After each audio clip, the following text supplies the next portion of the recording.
Welcome to the Unearthed Man podcast, the journey to becoming a conscious man.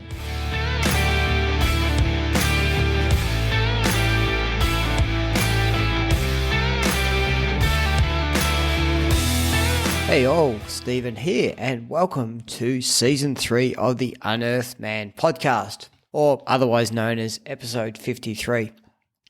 I cannot tell you how great it is to be back in the recording chair and to get the podcast up and running again. As clearly I took about 14 months off, and I'll talk through this episode what's been happening in that 14 months. But the further I got to the back end of the year, the more men that were reaching out to me via podcast, some of the other men that were reaching out going, hey, we really miss not being able to listen to your podcast. The fire come back up, and I realized that, there is a real service in being able to provide this podcast and being able to have interviews with men, being able to actually just have these beautiful conversations and get to share them around the world, which is absolutely awesome. Last check, we'd hit 29 countries, 520 cities or whatever it is in relation to that. So, to have that reach is just amazing. And I feel honored to be in a position to be able to host and run this podcast. Now, what you would have noticed in Season 1, I wasn't doing any acknowledgement of country. In Season 2, I started to do an acknowledgement of country in how I thought I was meant to be doing an acknowledgement of country. Again, there is this whole education and belief system that gets put around us of this is how you now do an acknowledgement of country. Whilst I was on the break, I had an opportunity via a beautiful man, Will Austin. So he's a proud Peak Wurrung Kire Wurrung First Nations man. He has this great initiative called Yarnbark, and Yarnbark is all about taking other young First Nations people and other people on these journeys to learn more about the true custodians of the land and what is going on. And so off the back of that, we'll pull together a course called Acknowledging Country Meaningfully. I always get that wrong. It's a hard word to say. So I signed up to that course, and it was such an eye-opener going through that course. And probably one of the key things that came out of it was not only Will telling into the story and him being very vulnerable and him recording it actually on country, which is beautiful because at a point in time, emus appeared and you could hear the wind. And it was interesting when he was telling certain stories or relaying certain events or educating us that the wind would pick up or die off. And so I became very intrigued with that. One of the key messages that came out of the back of this course was the traditional way that Aboriginal, First Nations peoples, Indigenous peoples, you'd like, they're all about telling stories. It's all about the storyline. So we hear about song lines, we hear about the dreaming, and these are stories that are immersed in voice, song, dance, and they're handed down over thousands and thousands of years. And so what do we do in white Australia or, in our world? What we do is that we boil that down to, I acknowledge the traditional custodians of land and I pay respects, right? So we bring this thing down to 2 or 3 lines and go, hey, I've done the right thing. And the reality is we haven't done the right thing. Again, we have just applied a Western way to make Westerners feel better about our lives. So I'm not doing that anymore. What I am going to do, and you will start to see as we actually go through the episodes, that at the start of each episode, I'm now actually learning how to be better at storytelling and how I'm aligning some of what I've witnessed through my life into a story and how that then translates back into the acknowledgement.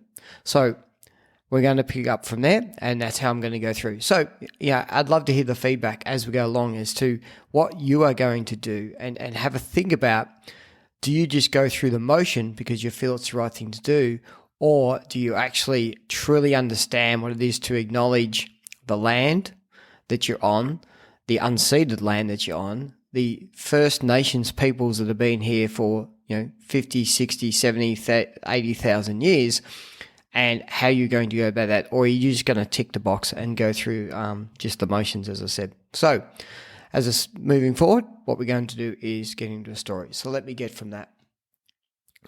I was born in a small country town in southwest Victoria called Colac.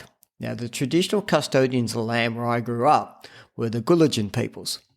Now, Colac is believed to be derived from an Aboriginal word meaning sand or fresh water. Now, that's a reference to the lake. Where I grew up, there's this beautiful lake called Lake Colac. And a lot of people come down. It's well known for its fishing and its sporting events and so forth. Being the region I came from was very volcanic, back in the day. So there's a lot of these lakes that have been formed, very much a volcanic lake, and there's a lot of volcanic rock around those areas. And so growing up in that area, where we were was pretty much on flatlands, which has now been, if you like, bastardized into farmlands, and a lot of sheep and cattle in that area. And then, but not far from us, were the Gadubinad peoples, which is down more in the Otways area. That takes you up over the Otways and down into the beautiful ocean land. So I had this opportunity to live not only a flat, but be able to go up through rainforests and then get down into a beach growing up. And when you think about that, for us being here 250 plus years, and now we've got motor vehicles and everything else, but let's go back pre that. Like, here you've got these beautiful people that live beside a freshwater lake.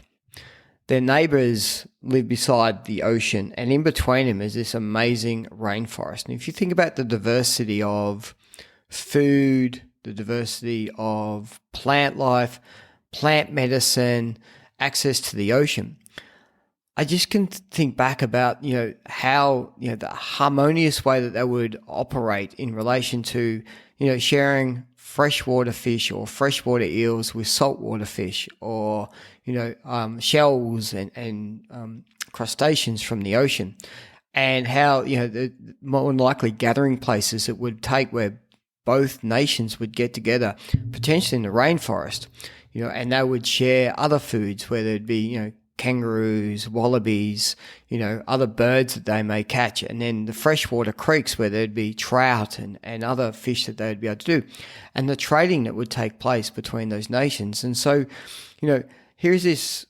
place where they could share. And pre-bringing in cattle and sheep, there's a lot of native grasses and native wheats that were used. So again, these were not nomadic people. These were people who actually had houses, who did actually build dams and rivers to be able to catch fish, who did really care for the land. And so our forests, where we know we have horrible bushfires all the time, and these, fires and everything else that come racing through, never used to exist, because, again, the traditional custodians of both lands would come together and they would correctly run cold fires and hot fires to make sure that you didn't have all this undergrowth and that there wasn't at risk. So I look back now about how all that works and some horrible bushfires that have taken place, and how, we've got all these cattle and sheep now on this soil that's been destroyed, and think how beautiful this land must have been when it was left to the traditional custodians. So off the back of that, I want to acknowledge the traditional owners of the land where I grew up, the traditional owners, the Gulidjan peoples, and I want to pay respect to their elders, past, present, and emerging, in how they looked after the land, and how, if we take a step back, we could learn again how to properly care for and look after the land. So that's how I'll start to move forward. Again, I'd love to receive feedback on that, as to your views or thoughts on how we could be better at deep, meaningful acknowledgement of the traditional owners and of the country that we actually operate on. So let's move into what has been taking place in the last 14 months. So when we wrapped up season 2, it was November, December 2021, and there was a lot of, we were in a state, for those of you who can remember, that was back in the days of lockdowns and COVIDs and vaccination mandates and so forth. Now, I'm going to be very open here. I am not vaccinated. It's none of your business, but I'm not. And I made a very clear choice to actually do that. Now, everyone, I've respected every single person's opinion. I've never told anyone to or not to get vaccinated. It's an individual's personal choice about how they treat their body, the sovereignty of their body. Now, there was a lot of what I would say misinformation about why mandates were out there. And a lot of that information now has been completely debunked.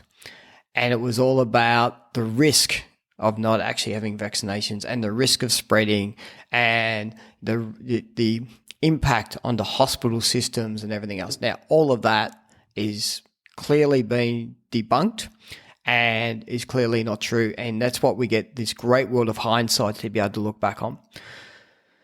Having said that, at that point in time, we were all deep in the emotion that was this thing called COVID, that was this thing of this pandemic that was driven by media, that was driven by many groups to be what was, as again, has turned out to be wasn't as bad as what people were making it to be. Having said that, at the back end of November, there was a lot of heaviness, a lot of challenges for me because I had been informed, particularly at the middle of December, that my role that I had working for a company up in the Northern Territory was no longer going to exist after the middle of March, purely due to the fact that I chose not to meet the mandate rules that were being applied. Now, given that, I have investments, I have money in the bank, I have a family to care for, I have expenses like everyone else, the risk of not having a job, but not only not having a job, but the risk of not being able to pick up a job in the industry that I love, working with people I love, became a very heavy burden for me to start to carry. What I did do though, however, is lean in.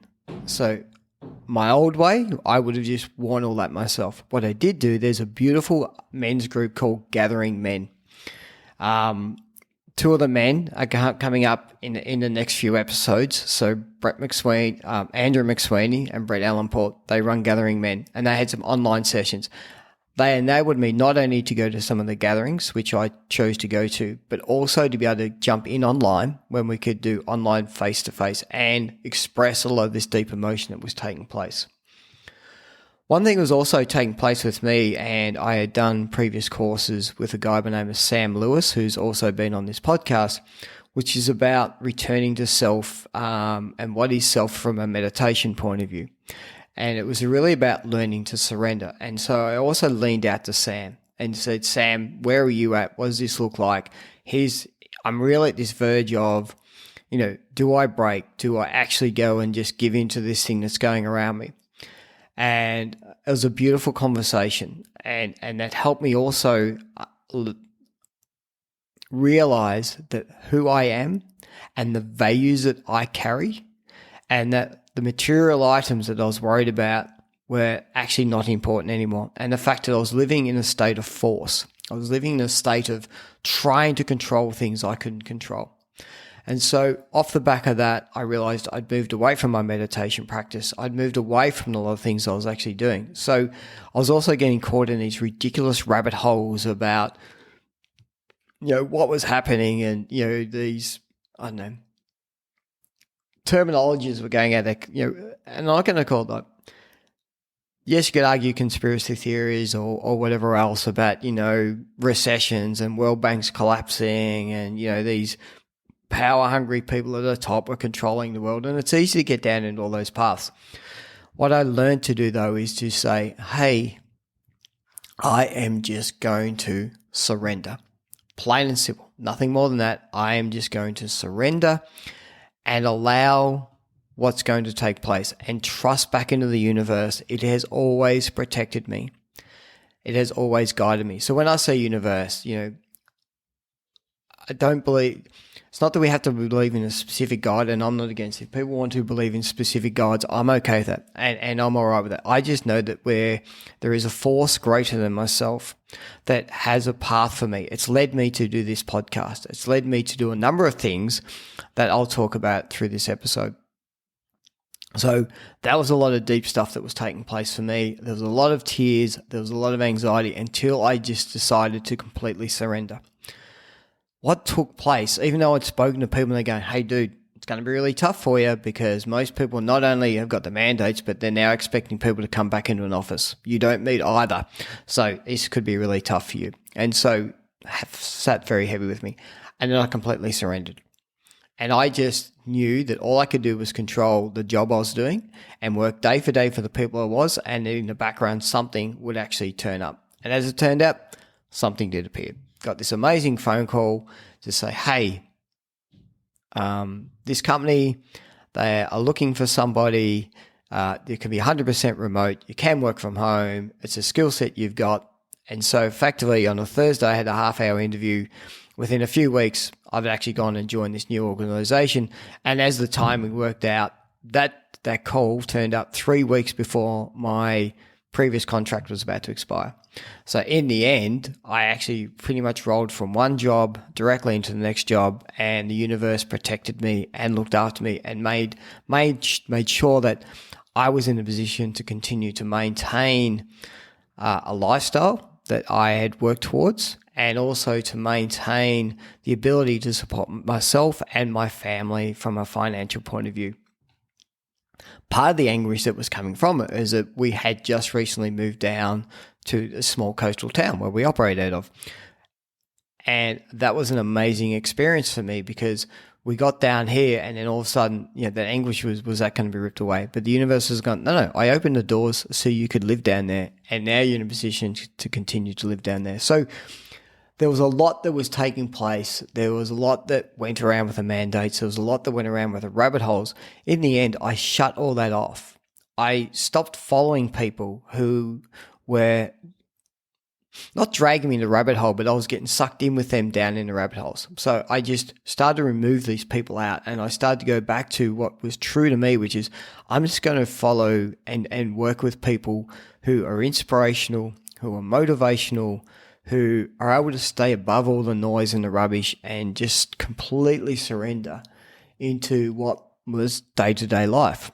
And that was just an amazing, awesome experience to go through. Not long after picking up the new role, the Gathering Men had another one of their on-country 4-day getaway retreats, if you like, or just gatherings. And this is such a beautiful experience. And again, I'll be talking with Andrew and Brett in future episodes about the gatherings and what are taking place. And there's one coming up in March. And all I could recommend is if you get an opportunity and you're Victorian based, even if you're not, and you want to just get away and find yourself over 2 to 3 days, look up the Gathering Men, gatheringmen.org. Jump on, sign into this 3 to 4 day gathering. It's the most beautiful experience you'll do. So March came up and I had an opportunity. I'll get back into some of the other things that the universe slapped me on the face and helped me realize to do. But it's pretty, for me, I went away in March. And I'd gone on the gathering with these men in November. And when I was at the gathering, when you first turn up, there's this beautiful piece of timber that you get to write your name on. And you carry that around your neck. So it's easier for people to remember who you are. When I arrived, I said, hey, can I put my nickname? Like, can I go by the name that everyone else calls me? And they're like, sure. If that's what you identify with, go for it. So as you've seen, season 1, season 2, it's like, hey, Unearthed Man podcast, Milvo here. Great to hear you. So I wrote Milvo on the back of, on this piece of timber that I wore around my neck. And it became a really interesting discussion point. People going, oh, Milvo, that's a strange name. And I would talk into how it's a nickname and everything else.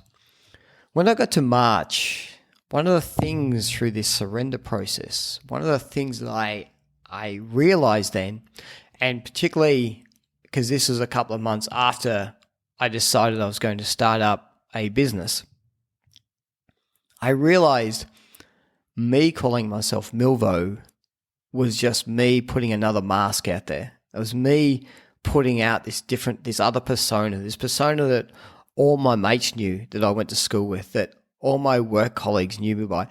I've even sat in a boardroom with a chief operating officer going around introducing people around the room and getting to me and just saying, oh, and that's Milvo, and then continuing on. Or I walk into a place where people know me and they go, oh, so Milvo's here. And it became this persona, this image that everyone knew of me and who I knew of me. But ultimately it wasn't who I am. Now I know by calling myself Stephen Milverton that is still, a naming convention that's outside, the universe and the spiritual world, because my soul is not known by that, but who I am as a person is. But it was such a big step for me, because at that gathering, I walked in and go, I am no longer behind that mask either.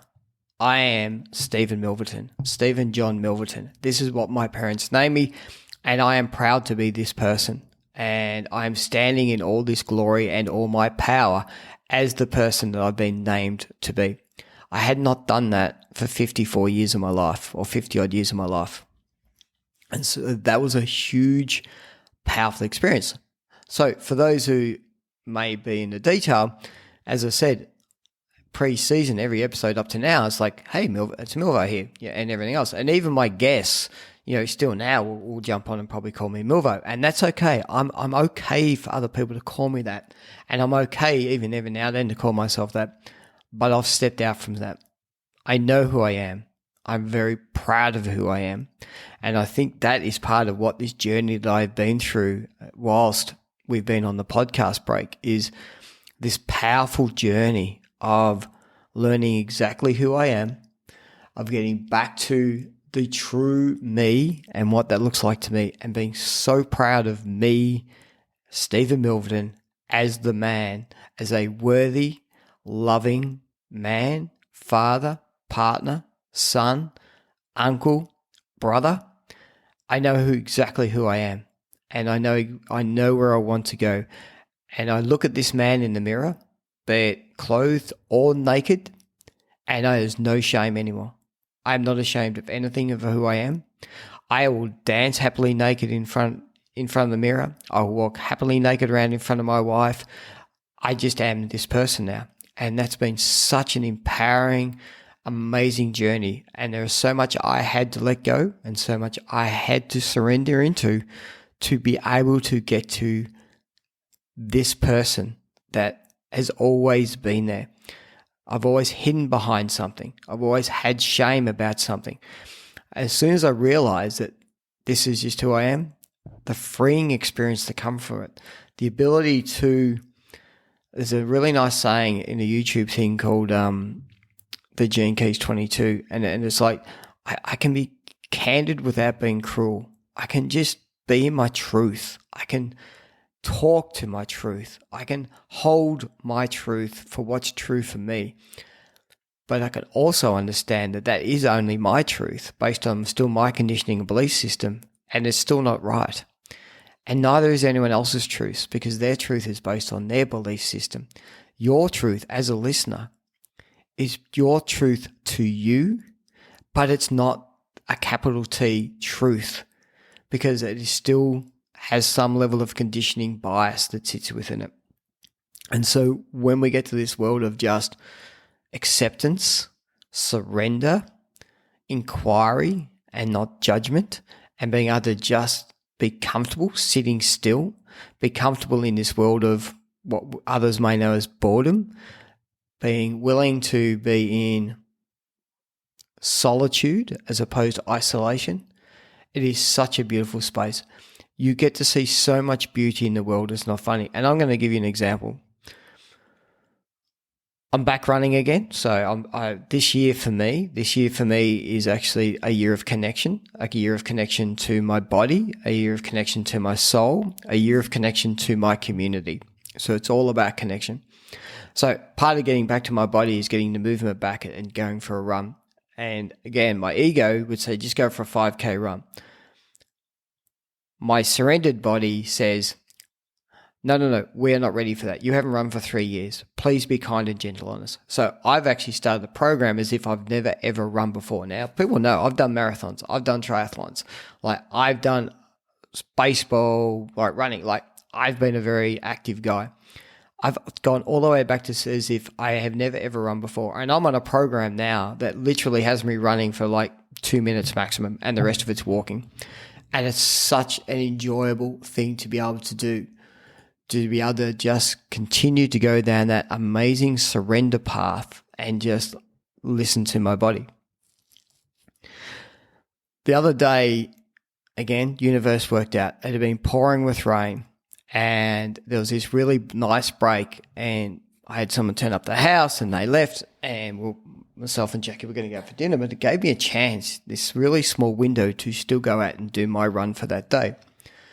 When I got down to the beach, there'd been this really large high tide. And as you know, when the high tide comes up, it smooths over all the sand. But because of all the rain, there was this amazing texture all the way along the beach. Now, the beach I live on now is about 10 kilometres long. When I went down and got on the beach, because I always walk down there barefoot and go for a run barefoot, there was no one on the beach. There were no other footprints. But there was this beautiful texture that the rain had made in the sand, that when you walked along, there was this almost like little massaging sensation under your feet. As I walked, they were only my footprints walking along the beach.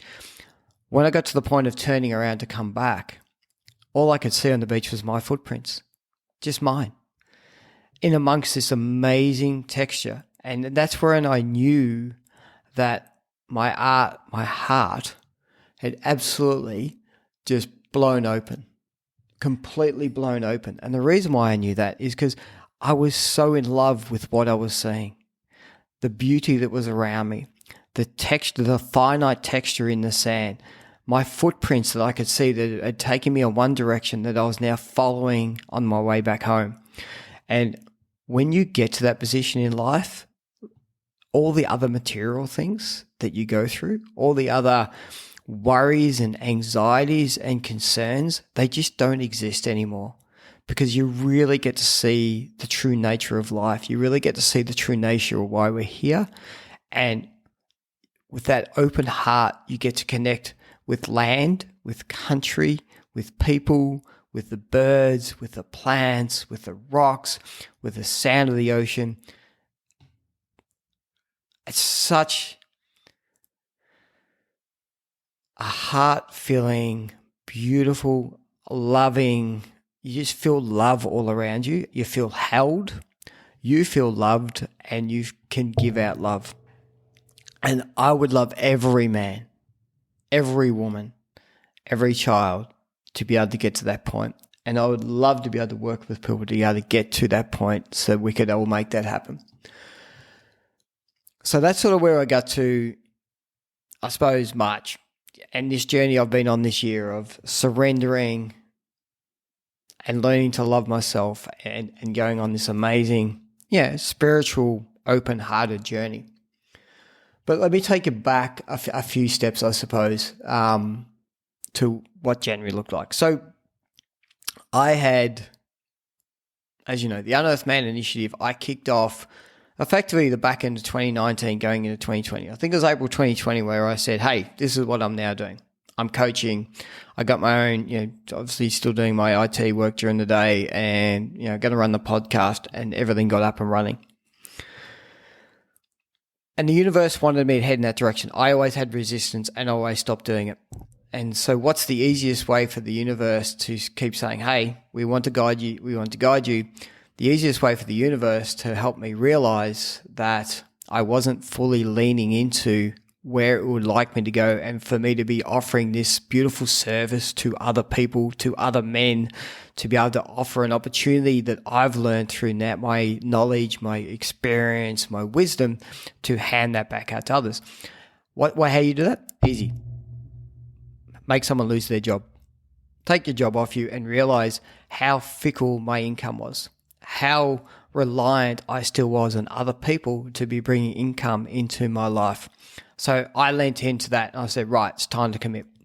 A close friend of mine who's also been on the podcast, Carl O'Hare, was running this program on how to set up your small business, how to become an entrepreneur, how to basically set up a business, and in 3 to 5 years be in a position you can either just live off it forever or sell it off and live off the money forever. And I'm like, okay, universe, you've slapped me in the face.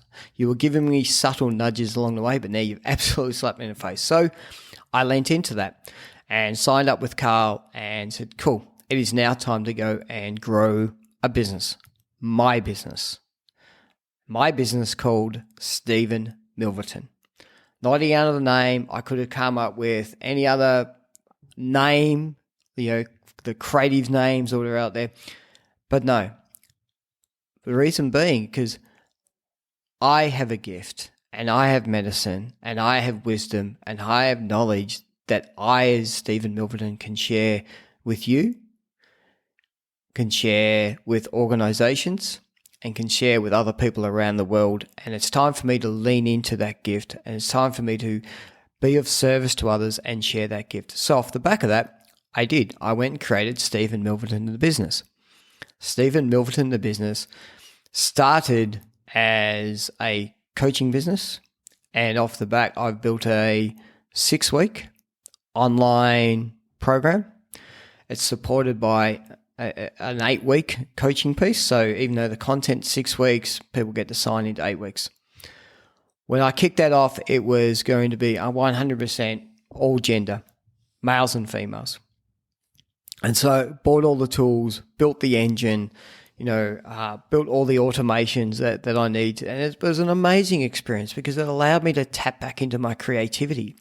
It enabled me to really lean into it. Now, what I also leaned into and what I also learned through that is my wife, my beautiful wife, Jackie, is such an amazing creative person. So creative in how she sees things and how she puts stuff up. So rather than me saying, I'm going to do all this myself, I sat down with her one night and said, can I ask for your help? Can you please help me build my business? I would like you to help come up with the creative palette, the logos, create the website, create all these amazing email templates for me, because that is her strength. And again, that's part of that willingness to let go of the things that you don't try to force yourself into something you're good at. Find other people who are good at it. Carl is good at helping people set up and run businesses. I leaned into Carl. Jackie is amazing at being able to set up websites and have the creativity and the color palettes and the design around it. That's her expertise. So I leaned into that.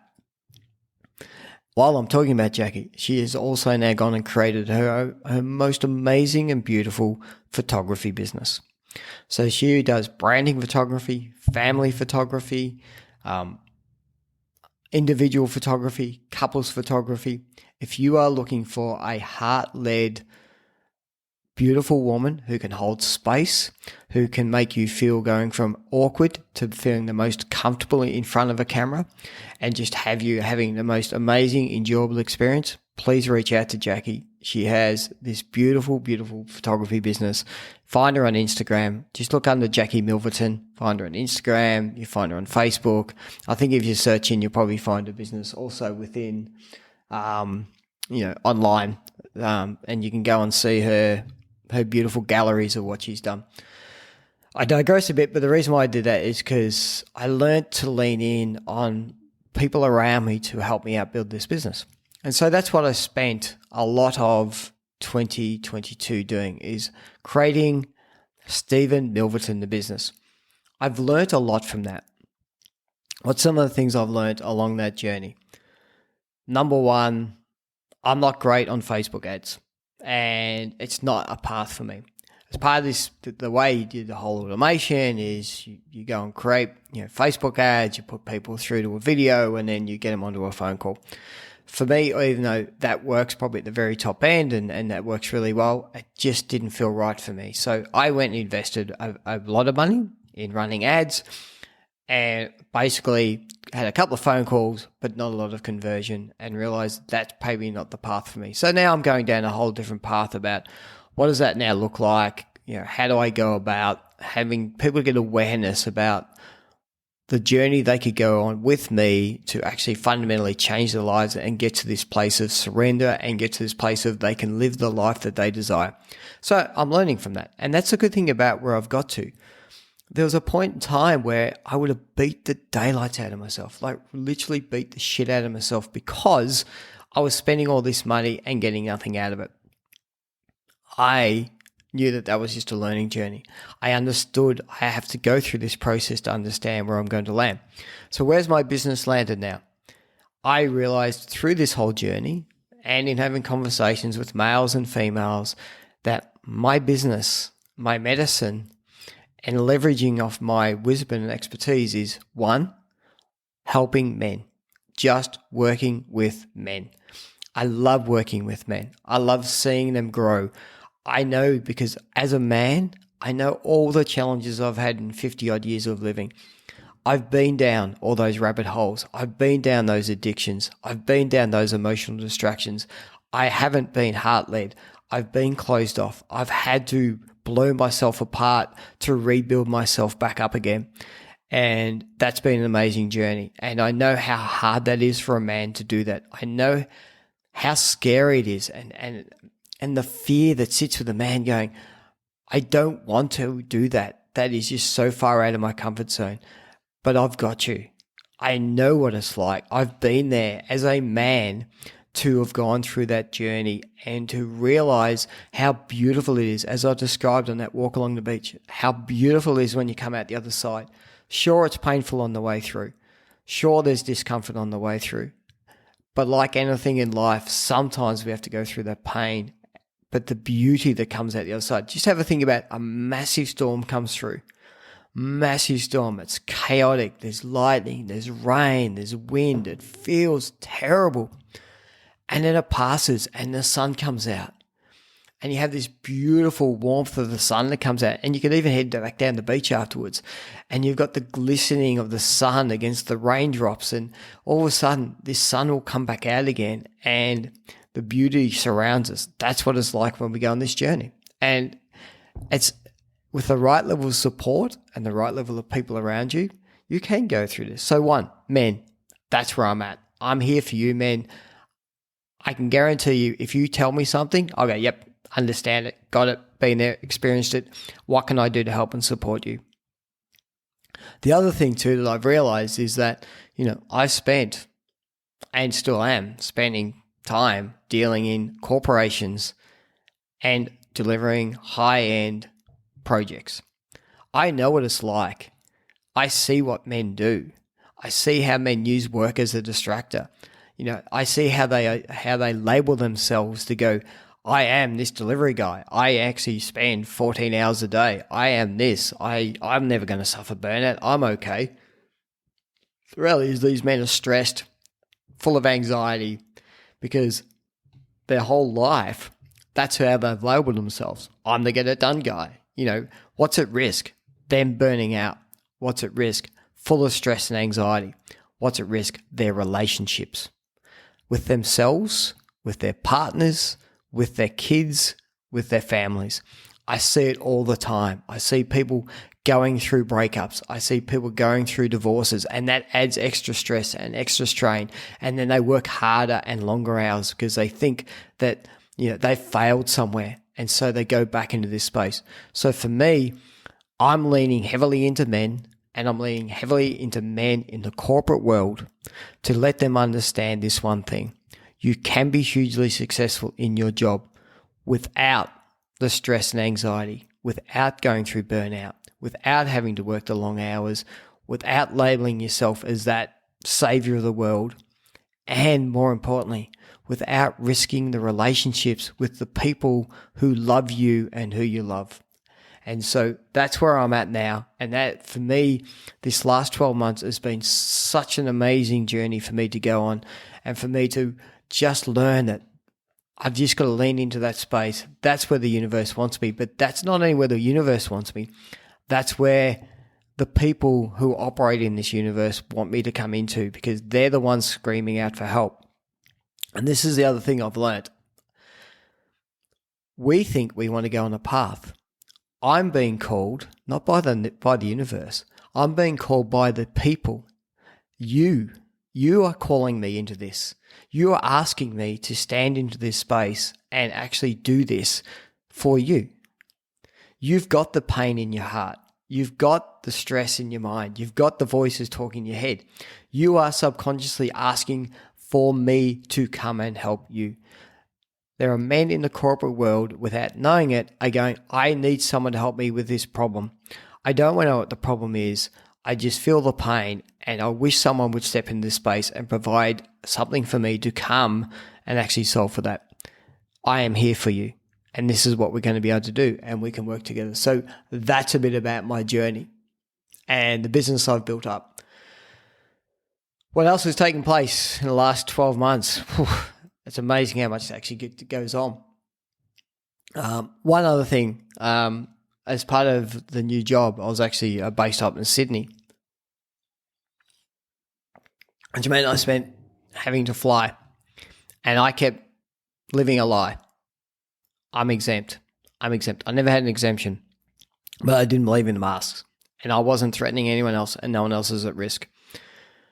I got to fly a day after they removed mandates, and it was the most amazing feeling to do the final thing that was holding me back, which was living. It doesn't matter if it's a small lie or not, but the fact is there was this lie that was still existed around the world about the masks and what we had to do and everything else. And as soon as they removed that, that was my last sense of freedom. That was my last sense of feeling last thing that enabled me to have freedom and to completely be free to who I am and not have to hide behind this one little thing anymore, which is I have an exemption, and the anxiety that would actually go with that, and the scorns that would look, and you got to go to a different queue and get special things put on your tickets, and all these bizarre things that were taking place. So again, that also was almost the closing out of that world that took place. Now I'm talking about it now only because, I just want to explain what had gone on and where I was at. For me now,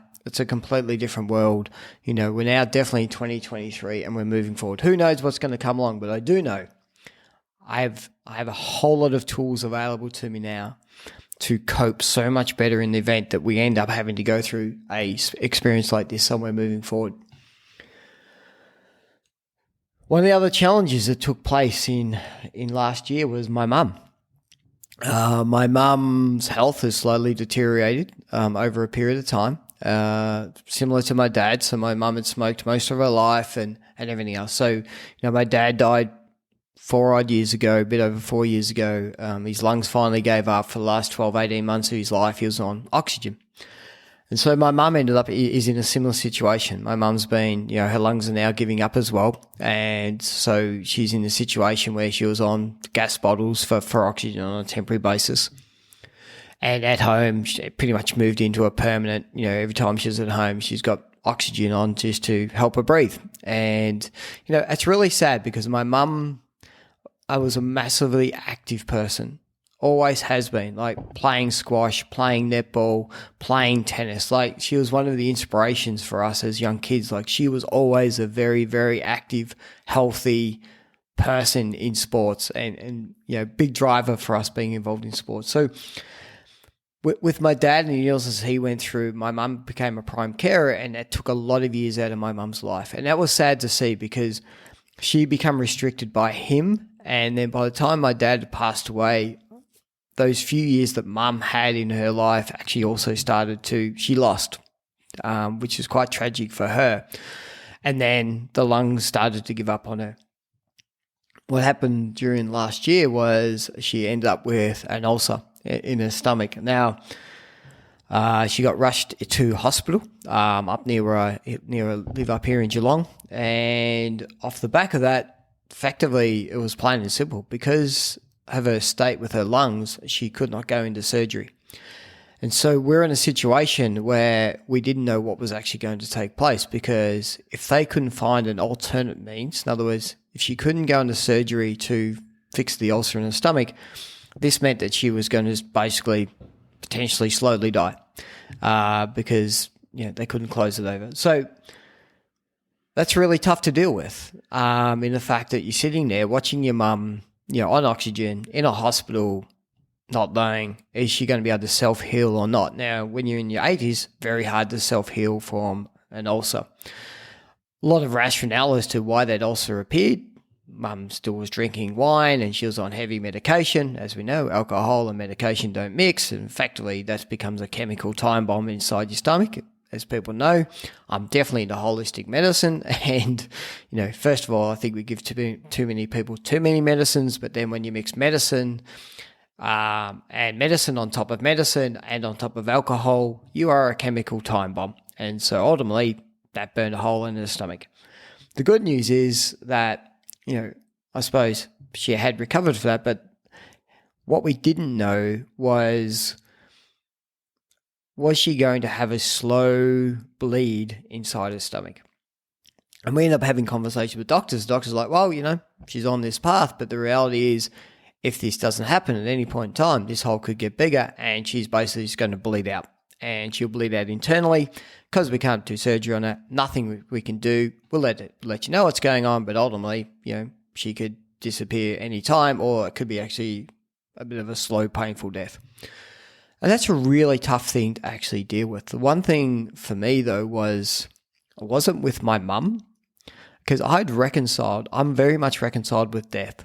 I understand that the death is just of the human form, and that her spirit, my dad's spirit, will continue on together. That's what people say, if you're a Christian, you are going to go to heaven, right? It's just physical body that disappears, not the spirit and not the soul that we've actually got. So I'm very reconciled with death, and I'm very reconciled with my relationship with my mum. What did take place, though, was some challenges that brings up within family. And so we were going through some experiences where my son was up in the snow. We were told we didn't know how long mum was going to live.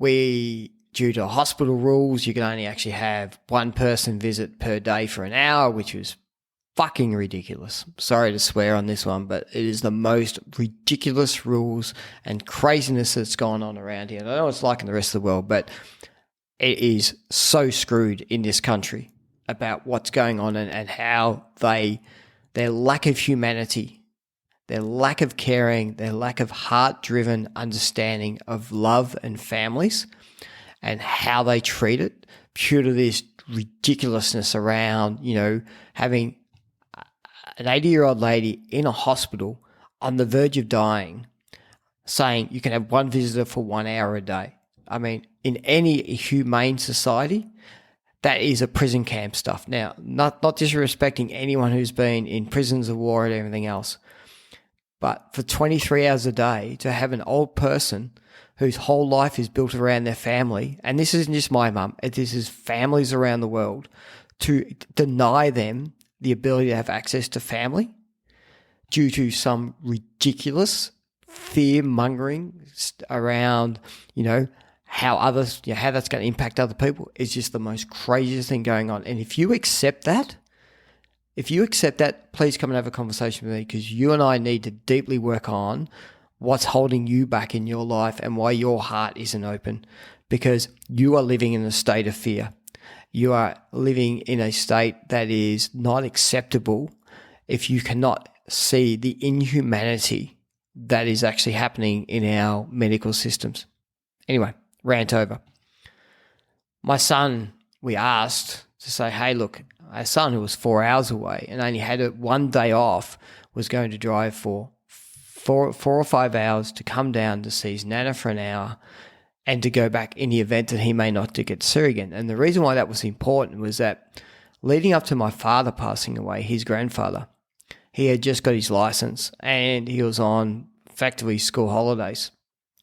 He had an opportunity to either come and see my father or head away with his mates. He chose to go away with his mates, which is a perfect, acceptable choice, because no one knows when someone's going to pass on. What actually happened was that he never got a chance to see my dad, his grandpa, his pop, before he passed on. And my son's worn that fairly heavily on his heart.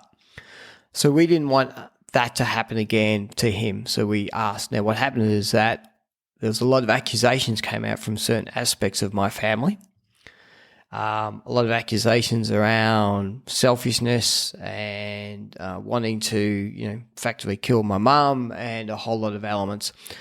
Now, that's what happens when emotion takes over and people actually live in their own fear and their own selfishness.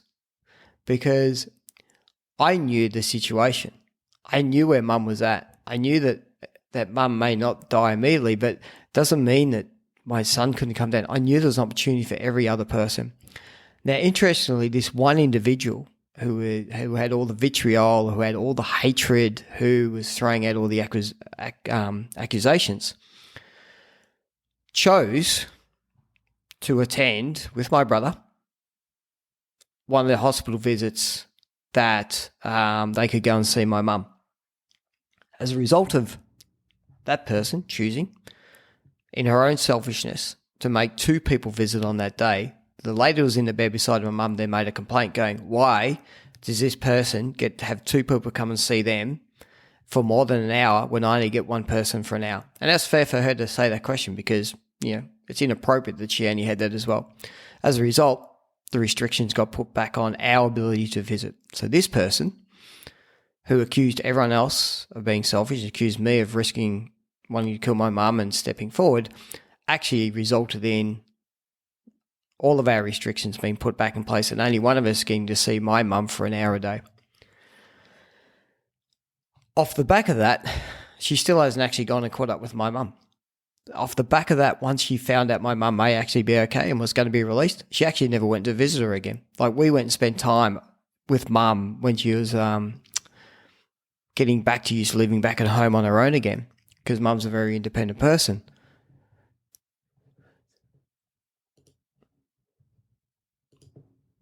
This person chose not to go back and visit. So that was being very challenging space to effectively operate in, because off the back of that,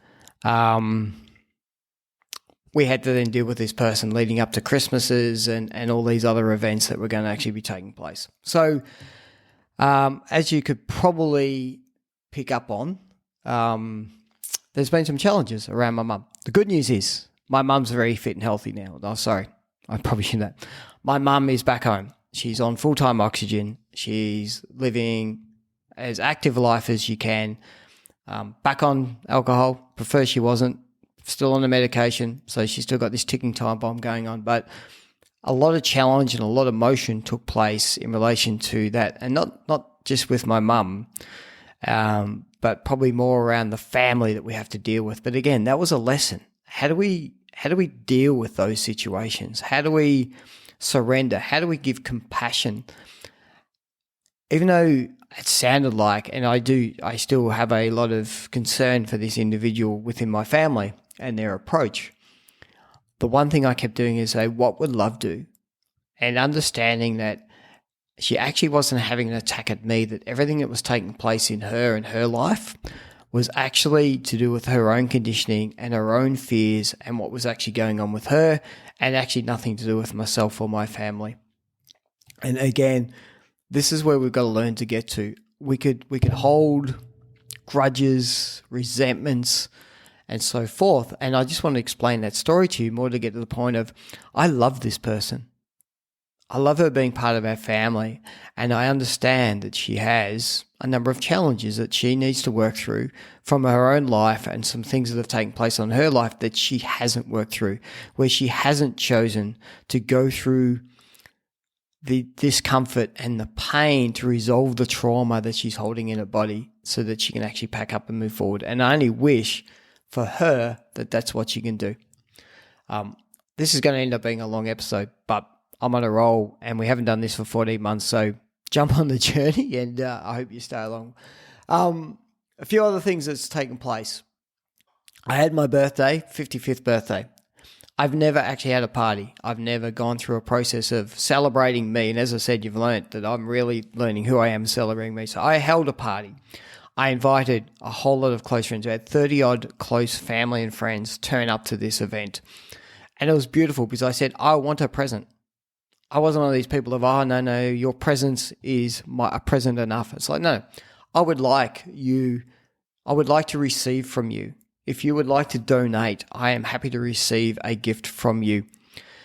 And what I've realized also is that when we actually say, I don't want anything from you, you're denying the opportunity for that person to give you a gift. So by you not being willing to receive, you're actually also not allowing another person to give. And for us, we don't have a right for that to take place. Every single person has an opportunity to give, and every single person has an opportunity to receive. And so think through that when you go through. So what happened was that I invited these people. I said I would like a donation because I wanted to get a brand new surfboard, and I've now got a beautiful custom-made Corey Graham 9'2" longboard. It's an amazing, beautiful surfboard. For anyone that follows me on my Instagram account, there's definitely a photo of it up there, so go and check it out.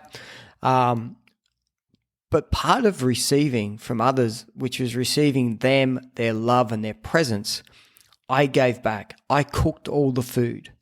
I spent time in the kitchen leading up, creating and preparing and cooking all this beautiful food so that when they gave me the gift of turning up and I was able to receive them, I was able to provide a gift back to them of beautiful, plant-based, organic food that I had prepared and gave to them. So there's this beautiful give and take that took place. And part of my journey of having my heart open and my ability to learn to receive gifts of my love and other people's love, that was a key moment that actually took place. And I would suggest that to anybody. Do not deny yourself the ability to celebrate your birthday. Do not deny yourself the ability to have people over to celebrate you for who you are. And do not deny them the opportunity to give you that gift of turning up to your birthday and celebrating you for who you are. It's such a powerful experience to go through. The other thing that took place in last year, and I talk a bit about this in my program, is I went and saw a kinesiologist. For those who don't know, kinesiology is actually a very deep energy healing practice. The interesting thing about that is that a lot of the stuff that was holding me back, particularly as I was going through the business and not being really stepping into it and not being able to offer out my gifts and where I was he found that I was bringing in old trauma and the old soul trauma. And my old soul trauma related to a previous life, so past life trauma, where I was a general in the Roman Empire, in the Roman army. And so I was getting a lot of stuck in pride and anger because of what was taking place back then. And this soul had carried it all the way into my body. And so we were doing a lot of work, not on who I am. So when we actually broke it out, 40% of my trauma was to do with this old soul, the soul that's now in this physical body. 30% was to do with ancestral trauma. So trauma that my great-great-great-grandfathers and grandmothers and through my family lineage that they'd been holding on to, that through the DNA they'd passed down through to my parents, that had passed through to me. And only about 20% of my trauma actually was to do with my current living life. So when you think you're being held back, when you think you can't move forward, or you think there's something deep inside of you that is just not right, it may actually not be to do with you. It could be to do something that was handed down to you through your ancestral lineage, or it could be something that your old soul brought with you into this lifetime. Go and explore it and be open to it. I've invested in this kinesiologist and we've been on an amazing journey, and I can tell you it works. I went through block after block after block, and we did a few sessions, and all of a sudden one day I'm like, bang, I'm in, and my creative spirit opened and I got stuff up and running. And so even now, like how you've heard me talking now about me and my life is such an open, beautiful life that I'm open to the world and love. My heart was so blocked off before I started that process. So step outside Western medicine. Western medicine will work on logical, practical elements of your life. It'll work on how your brain's thinking. It'll work on how your body's thinking. All of those are symptoms. Western medicine is here to solve your symptoms. It is never here to solve the root cause of the problem. So if you really want to dig deep and you really want to release yourself and make the most of this life that you've got on this earth at this point in time, work both on physical, mental, yes, sure, the symptoms, but go deeper.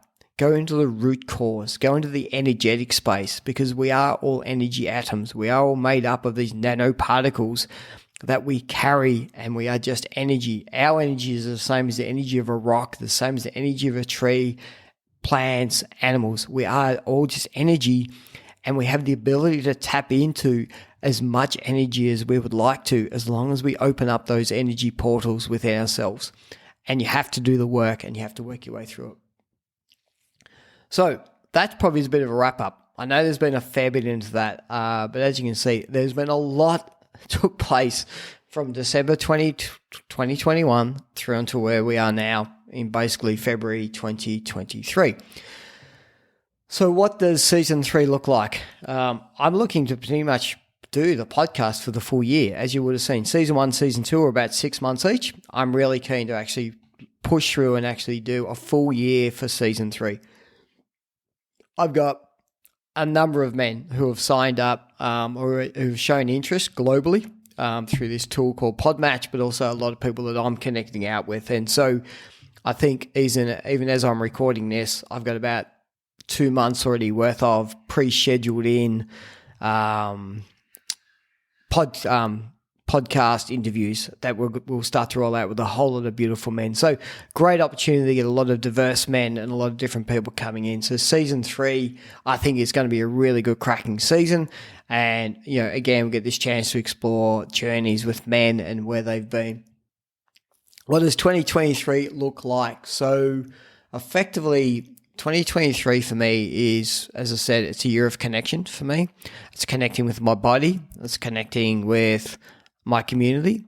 It's connecting with my family and my relationships. So it's all about how do I connect, and to the point where I need to ask my body, what is it that you need now, and understand that I am occupying this body and it is a vessel that's carrying me. So build a different relationship, seek permission from my body for the things I actually want to do.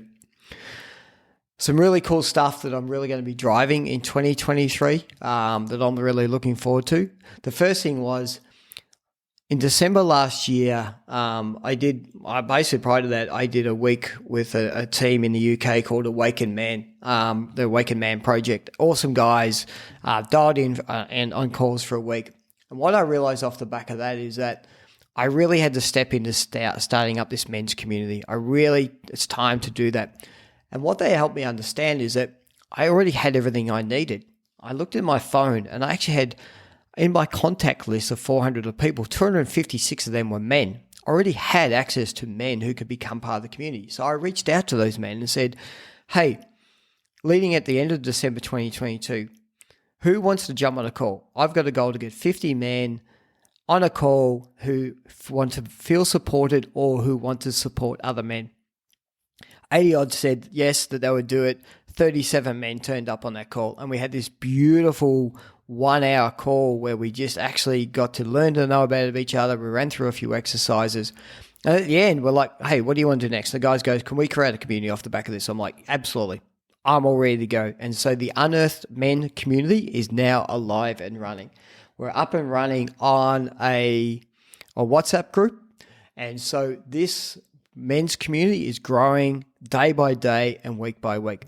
So there is a link that will actually be in the show notes for you to jump on and go, if you want to be a man and you want to be part of this beautiful community, I want this to be one of the fastest growing men's communities in the world. Now, to let you know, on our recent call that we actually had, so we had a call back in January, there was 18 men jumped on the call, 7 different nationalities, and in fact, 1 man dialed in from Kenya for the call.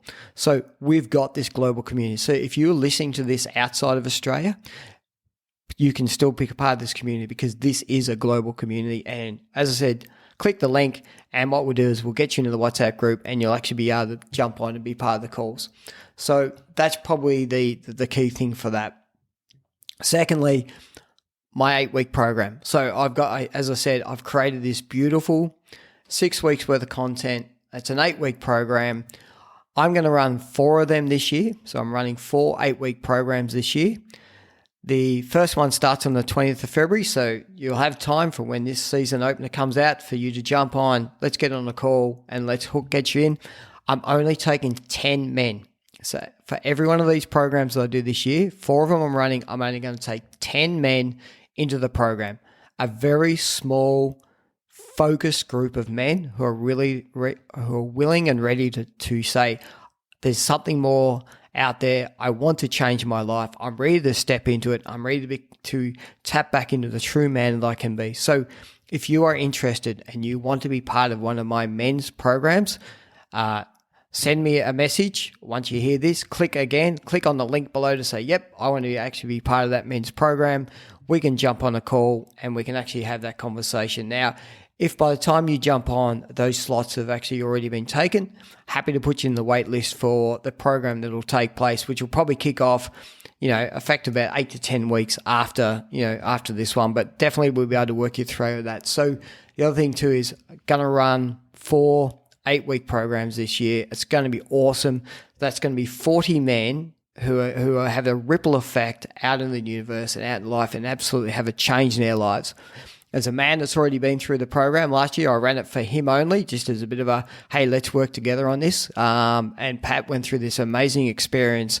He'll have a testimonial out there as well. And I've already had another man reach out and say, hey, can I chat to Pat?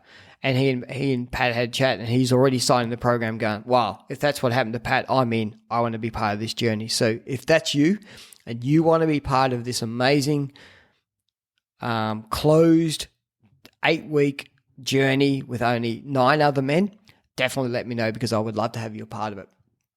And finally, the other goal I'd love to have is have this Unearthed Man podcast hit the charts. Like, let's seriously get this up into the charts this year. So how does that happen? You just need to jump on and click the quick review. As you see, these podcasts go anywhere from 45 minutes to an hour and 15, and there's production time as everything else. There's a lot of effort goes into creating a podcast. All I ask for you is 2 minutes of your time.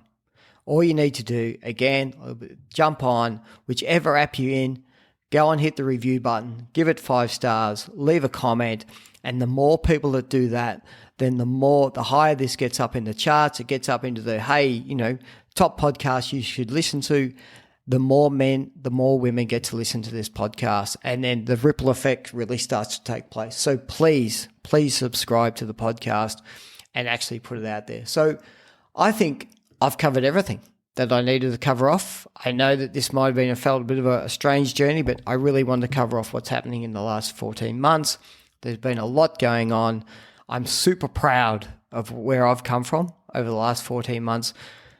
I think this journey that we're about to go on, the podcasts are going to be so much deeper. The programs are going to be so much deeper. If you want to become part of the community, there's a whole lot of, we're going to run workshops, face-to-face chats. We're going to do, online calls. There's a whole lot's going to be happening this year, and you get to be part of it. So if you're a man and you're saying, I'm feeling like a bit isolated, or I really want to find my tribe, this is the tribe for you. Jump in. You'll be held. You'll be supported. You'll be loved, and you'll go on an amazing journey with us. And, that'll change how you deal in your relationships, how you deal with your life, how you work through relationships with your partners and everything else. It's going to be a big, amazing journey. So I am going to wrap it up there. So this is the opener for season 3. We're back up and running. As you can see, I've got a lot of passion. I'm fully energized. There's a lot of excitement. So I'm going to close out by sending you much love, care, and peace. You have a beautiful day, and keep an eye out for episode 54. That's got a beautiful guy by the name of Nico McSweeney, who's coming on board to have a chat with us as well. So for now, much love, care, and peace, Stephen. Have a great day.